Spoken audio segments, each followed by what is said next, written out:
എല്ലാവർക്കും നമസ്കാരം. ലിബറൽ റെസ്പോൺസിലേക്ക് വീണ്ടും സ്വാഗതം. 3 പ്രശസ്ത ജൂത കുടുംബങ്ങളാണ് അമേരിക്കയെ നിയന്ത്രിക്കുന്നത് എന്ന് പറയാറുണ്ട്. അങ്ങനെ പറയുന്നത് ജൂതവിരോധം കണ്ടാണെന്ന് ചിലർ, തീയില്ലാതെ പുകയുണ്ടാവില്ലല്ലോ എന്നും മറ്റു ചിലർ. എന്തായാലും അതിലെ സത്യം അന്വേഷിച്ച് കണ്ടുപിടിക്കാം എന്ന് വിചാരിച്ച് ഗവേഷിച്ച് പോയപ്പോഴാണ് ഈ 3 ജൂത കുടുംബങ്ങളിൽപ്പെട്ട ഒരു ജൂത ഫാമിലിയുടെ കേരള കണക്ഷൻ പിടികിട്ടിയത്. ആ കണക്ഷനാണ് കൊച്ചിക്കായലിൽ തലയുയർത്തി നിൽക്കുന്ന വമ്പൻ നക്ഷത്ര ഹോട്ടലായ ഹയാത്ത്. പക്ഷേ അതല്ല ആ ഹോട്ടലിൻ്റെ ന്യൂസ് വാല്യൂ, അത് വേറെയാണ്. ആ ജൂത കുടുംബം കേരളത്തിൽ ഈ ഹോട്ടൽ തുടങ്ങാനായി കൂടെ കൂട്ടിയത് ഒരു മുസ്ലിം കുടുംബത്തെയാണ്. ആ കുടുംബം ഏതെന്നും കച്ചവടക്കാരൻ ആരെന്നും ഞാൻ പറയേണ്ട കാര്യമില്ലല്ലോ. അതിനാൽ ആ ജൂത കുടുംബത്തെ പറ്റി പറയാം. ലോകം മുഴുവൻ ഹയാത്ത് എന്ന ഹോട്ടലുകളുടെ ശൃംഖല സ്ഥാപിച്ച ജൂത കുടുംബമാണ് പ്രിറ്റ്സ്കർ കുടുംബം. ഇന്ന് ആ കുടുംബത്തിൻ്റെ സമ്പത്തിന് $41 ബില്യൺ മൂല്യമുണ്ട്. 3.5 ലക്ഷം കോടി ഇന്ത്യൻ രൂപ. ഇത് അവരെ അമേരിക്കയിലെ ഏറ്റവും ധനികരായ കുടുംബങ്ങളിൽ ഒന്നാക്കി മാറ്റുന്നു. ജൂത കുടുംബങ്ങളിൽ ഏറ്റവും പണമുള്ളവരിൽ 2ാമത്തെ ടീമാണ് ഇവർ. 1ാമത്തെ ടീമിനെ പറ്റി പിന്നെ പറയാം. പ്രിറ്റ്സ്കർമാർക്ക് ഹോട്ടൽ പണി മാത്രമല്ല, അവരുടെ സാമ്രാജ്യം 60-ൽ അധികം വ്യാവസായിക കോർപ്പറേഷനുകളിലായി പരന്നു കിടക്കുകയാണ്. അതായത് ഹോട്ടൽ ശൃംഖലകൾ മുതൽ വ്യാവസായിക ഉൽപ്പന്നങ്ങൾ വരെ US-ലെ മിക്കവാറും എല്ലാ പ്രധാന വ്യവസായങ്ങളിലും അവർക്ക് സ്വാധീനമുണ്ട്. ഈ സ്വാധീനമൊന്നും പോരാ എന്ന് തോന്നിയപ്പോൾ അവർ രാഷ്ട്രീയത്തിലും ഇറങ്ങി. JB പ്രിറ്റ്സ്കർ എന്ന ജൂതൻ ഇപ്പോൾ ഇല്ലിനോയ് എന്ന സംസ്ഥാനത്തിൻ്റെ ഗവർണറാണ്. ചുരുക്കി പറഞ്ഞാൽ ഇവർ കോർപ്പറേറ്റ് ബോർഡ് റൂമുകളിൽ കയറി സാമ്പത്തിക രംഗത്തെ നിയന്ത്രിക്കുന്നു. രാഷ്ട്രീയ ചേംബറുകളിൽ കയറിക്കൂടി അവിടെയും അധികാരത്തെ നിയന്ത്രിക്കാൻ ശ്രമിക്കുന്നു. ഈ ജൂത മുതലാളി കേരളത്തിൽ ഹോട്ടലിൽ തുടങ്ങുമ്പോൾ കൂടെ കൂട്ടിയത് കേരളത്തിലെ ഏറ്റവും പ്രശസ്തനായ ഒരു മുസ്ലിം കച്ചവടക്കാരനെയാണ്. നമ്മൾ അതിലൊരു സന്ദേശം കണ്ടെത്തേണ്ടതുണ്ട്. ലോകം മുഴുവൻ കത്തിപ്പടരുന്ന ജൂത മുസ്ലിം മതപ്പോരിൻ്റെ കാലത്ത് കച്ചവടത്തിലൂടെയുള്ള സൗഹൃദം, അതാണ് കൊച്ചിക്കായലിൽ തലയുയർത്തി നിൽക്കുന്ന ഹയാത്ത് ഹോട്ടൽ. കച്ചവടത്തിൽ ഒരു പക്ഷേ ആർത്തിയും ഹൃദയശൂന്യതയും കണ്ടേക്കാം. പക്ഷേ വാണിജ്യത്തിൻ്റെ കച്ചവടത്തിൻ്റെ ഫിലോസഫി അത് ഉൾക്കൊള്ളലിൻ്റേതാണ്.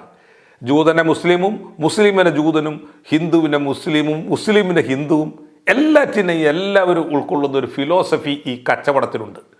മതസൗഹാർദ്ദം എന്ന് നമ്മൾ വിളിക്കുന്ന ആശയം ഉണ്ടായത് കച്ചവടത്തിന് വേണ്ടിയാണ്.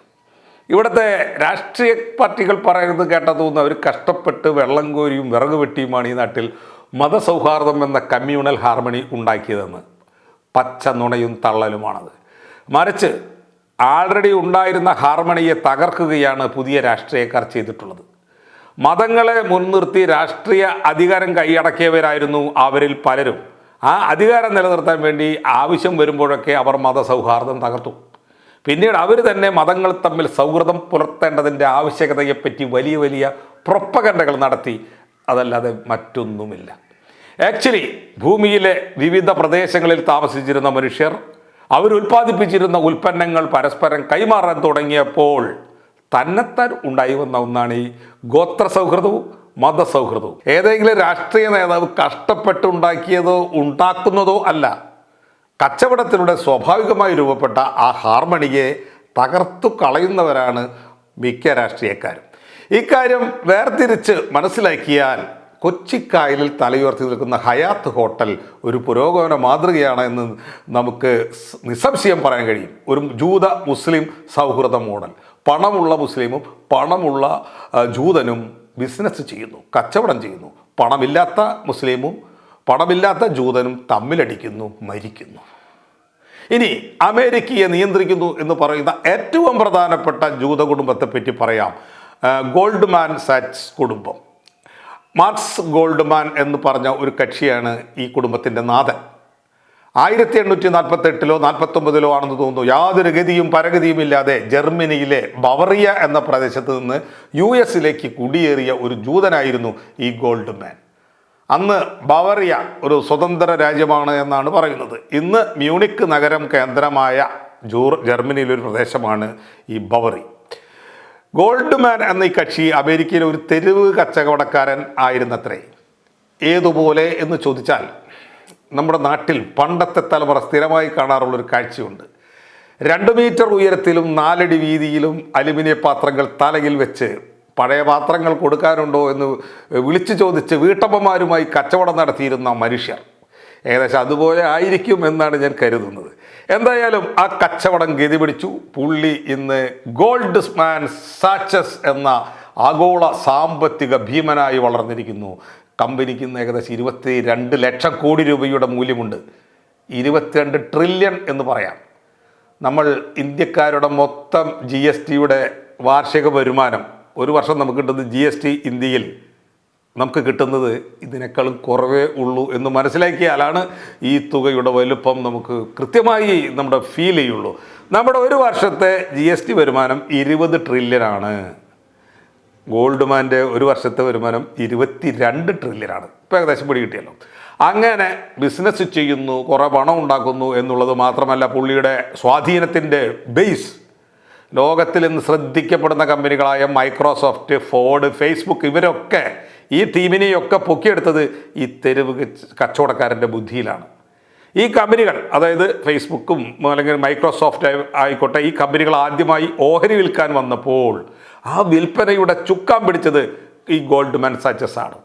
ഈ പറഞ്ഞ കമ്പനികളെല്ലാമാണ് അമേരിക്കൻ സമ്പദ് വ്യവസ്ഥയെ ഇന്ന് സ്ട്രോങ് ആക്കി നിർത്തിയിരിക്കുന്നത് എന്നറിയുമ്പോഴാണ് ഈ ഗോൾഡ്മാൻ്റെ സ്വാധീനം, അതായത് പുള്ളിയുടെ സ്വന്തം കച്ചവടവും കടന്ന് എത്രയും മേലെയാണ് അദ്ദേഹത്തിൻ്റെ സ്വാധീനമെന്ന് നമുക്ക് മനസ്സിലാക്കാൻ കഴിയുക. കൃത്യമായി പറഞ്ഞാൽ നിങ്ങളൊരു പ്രധാനപ്പെട്ട കോർപ്പറേറ്റ് ആകാൻ ആഗ്രഹിക്കുന്ന കമ്പനിയാണ് എന്ന് കരുതുക.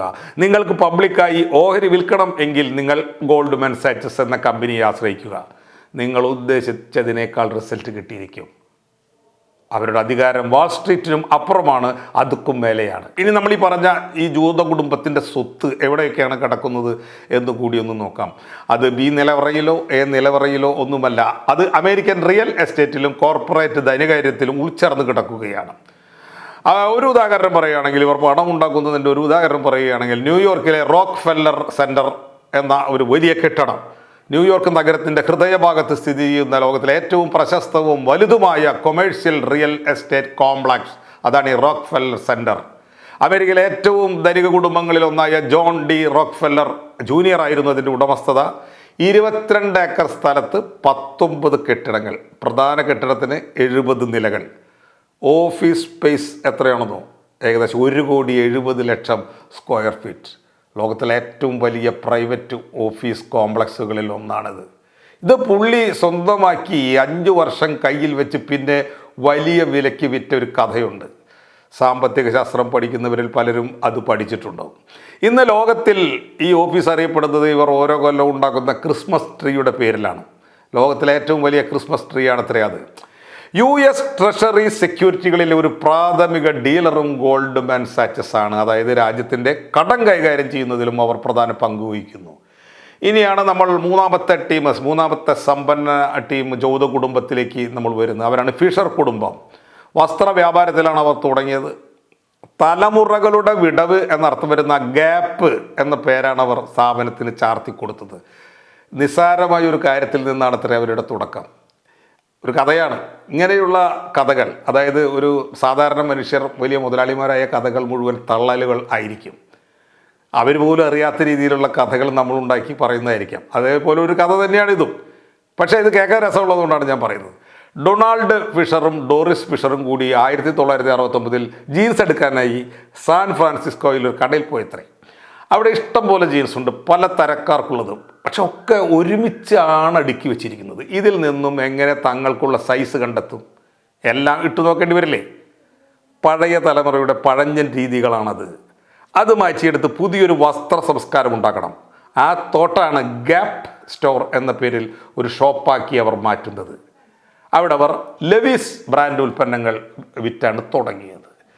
യുവതലമുറ അവരുടെ മാതാപിതാക്കളിൽ നിന്ന് വസ്ത്രധാരണ രീതിയിൽ വരുത്തേണ്ട മാറ്റം ഒക്കെ ഇവർ തന്നെ ഡിസൈൻ ചെയ്തു. പുതിയ തലമുറയുടെ ആവശ്യകതകൾ എന്തെല്ലാം അതൊക്കെ ഗ്യാപ്പ് അതൊക്കെ ഉൾക്കൊണ്ടുകൊണ്ട് ഒറ്റ ഷോപ്പ്, ലെവിസ് ജീൻസിൻ്റെ നല്ല കച്ചവടം. പിന്നെ ആ ഒറ്റ വസ്ത്ര വ്യാപാരശാലയെ അവർ $7.53 ബില്യൺ വരുമാനമുള്ള ആഗോള സാമ്രാജ്യമാക്കി മാറ്റി. പതിറ്റാണ്ടുകളായി അമേരിക്കൻ മാളുകളിലും വസ്ത്രശേഖരങ്ങളിലും ആധിപത്യം സ്ഥാപിച്ച ഒരു റീറ്റെയിൽ ശക്തി കേന്ദ്രമാണവർ. ഫാഷൻ റീറ്റെയിലിംഗ് രംഗത്ത് ഒരു ട്രെൻഡ് സെറ്റർ എന്നൊക്കെ വേണമെങ്കിൽ പരസ്യപ്പെടുത്താം. ഫിഷർ കുടുംബത്തിൻ്റെ സ്വാധീനം വസ്ത്രങ്ങളിൽ മാത്രം അവസാനിച്ചില്ല. റീറ്റെയിൽ ട്രെൻഡുകൾ മാറാമല്ലോ, അതിൽ തന്നെ സ്റ്റിക്ക് ചെയ്ത് നിന്നാൽ ചിലപ്പോൾ പണി കിട്ടുമെന്ന് തോന്നിയപ്പോൾ ഫിഷർമാർ മറ്റ് മേഖലകളിലേക്കും കാലെടുത്തു വെച്ചു. കായിക രംഗത്തേക്കും റിയൽ എസ്റ്റേറ്റിലേക്കും എല്ലാറ്റിലും വെച്ചടി കയറ്റമായിരുന്നു. അവരുടെ ബവറീസ് ചാത്തന്മാരുടെ അനുഗ്രഹം. ഈ ജൂത കുടുംബത്തിന് ഓക്ലാൻഡ് അത്ലറ്റിക്സ്, സാൻജോസ് എർത്തുഗാക്സ് എന്നീ കായിക ടീമുകളുടെ ഉടമസ്ഥാവകാശവും ഉണ്ട്. പോരാത്തതിന് അവരുടെ കലാശേഖരമുണ്ട്. അവർക്ക് സാംസ്കാരിക രംഗത്ത് വലിയ സ്വാധീനമുണ്ട്. ചില അവാർഡുകളൊക്കെ അവർ കൊടുക്കുന്നുണ്ട്. അങ്ങനെ നമ്മൾ ഈ രണ്ടാമത്തെ അല്ലെങ്കിൽ ഈ 3 കുടുംബങ്ങളെ പറ്റിയും നമ്മൾ ലഘുവായി വിവരിച്ചു കഴിഞ്ഞു. ഈ 3 കുടുംബങ്ങളും അമേരിക്കൻ സമ്പദ് വ്യവസ്ഥയിൽ കാര്യമായ സ്വാധീനം ചെലുത്തുന്നു എന്നതുകൊണ്ട് അത് ഉറപ്പാണല്ലോ. ഇത്രയധികം സമ്പത്തുള്ളവരാണ്, സ്വാധീനം ചെലുത്തുന്നു എന്ന് പറയുന്നത് കൊണ്ട് അവരാണ് അവിടുത്തെ രാഷ്ട്രീയം മൊത്തം കൈകാര്യം ചെയ്യുന്നത് എന്ന് പറയുന്നത് ശരിയല്ല. അമേരിക്ക എന്ന രാഷ്ട്രത്തെ ആക്ഷേപിക്കുന്നതിന് തുല്യമായ ഒരു പ്രസ്താവനയായി പോകും അത്. ജനാധിപത്യത്തിൻ്റെ അടിസ്ഥാന ആശയപ്രകാരം എല്ലാവരും തുല്യരാണ്, എല്ലാവർക്കും ഒരു വോട്ട്.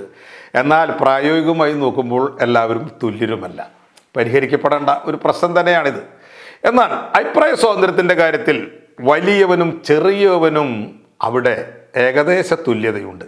നമ്മൾ ഇന്ത്യയെക്കാളൊക്കെ ഒരുപാട് മുകളിലാണ് ഈ കാര്യത്തിൽ അവർ എന്നതിൽ സംശയമില്ല. അതിൻ്റെ കാരണം അവർ 1776 മുതൽ ഡെമോക്രസി എന്ന ഈ കട തുടങ്ങിയതാണ്. അപ്പോൾ 3 കുടുംബങ്ങൾ അമേരിക്കയെ നിയന്ത്രിക്കുന്നു എന്ന് പറയുന്നതിനേക്കാൾ അമേരിക്കൻ ജനസംഖ്യയിൽ ന്യൂനപക്ഷമായ ജൂതന്മാർ സകല മേഖലകളിലും അവിടെ വിരാജിക്കുന്നു എന്ന് പറയുകയായിരിക്കും കൂടുതൽ ശരിയായ പ്രസ്താവന. ഇനി നമ്മൾക്ക് പറയാനുള്ളത്, എന്തുകൊണ്ടാണ് ജൂതർ ഇത്രമാത്രം സമ്പന്നരായത്? സമ്പന്നർ എന്ന് പറയുമ്പോൾ ധനത്തിൽ മാത്രമല്ല, വിദ്യയിലും. നോബൽ പ്രൈസ് എടുത്താലും അവരുടെ പേരുകൾ തന്നെ. എന്തുകൊണ്ടാണ് അവർ സമ്പന്നരായത്? അത് അടുത്ത ഒരു വീഡിയോയിൽ പറയാം. നന്ദി, നമസ്കാരം.